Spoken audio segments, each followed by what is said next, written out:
kubana n'abagabo benshi rero n'abakuru babintegetse. So ti gbọ́ nípa arábìnrin kan tó lọ́kọ méje sílé. Ó yẹ súnmọ́ bí wọ́n gbọ́.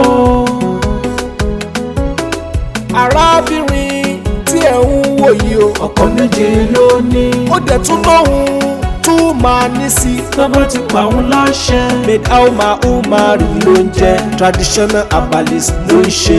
Ó lẹ́wọ̀n àgbà ló ń pa òun láṣẹ tóun fi lọ́kọ méje sílé. Kò kì í ṣe ìfẹ́nu ohun. Àwọn àgbà ló ń pa òun láṣẹ. Ó lóun lágbára láti pa èèyàn, òun tún lágbára láti jí. Ó ní irun tẹ̀rí lórí ohun ògiri láti gbàtàn sí bí òun. Àràmọ̀dà tó ń bẹ níbẹ̀ ni pé gbogbo àwọn ọkọ ẹ̀ ló kọ́lé fún. Àkókò tó bá ti wò ó lòun máa ń lọ sùn lé ọ̀kọ̀ọ̀kan wọn. Àwọn àgbà fẹ́ pa òun láṣẹ. Ọmọ kan péré ló gbọ́dọ̀ bí fọkùnrin kan, ló gbọ́dọ̀ bí méjì fọkùnrin kan. Kán mọ́ wá lọ fìyà jẹun láàyè.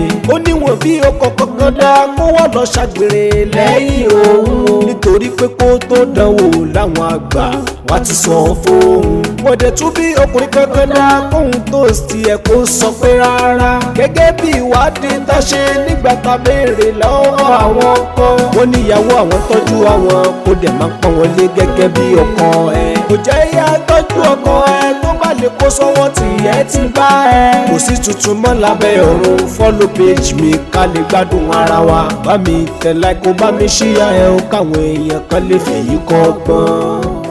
Òkìkí Ànábì Muhammadu Rasulullahi ọmọ àwọn ẹni Ọlọ́run ọba kò ń fọyọ̀ kù.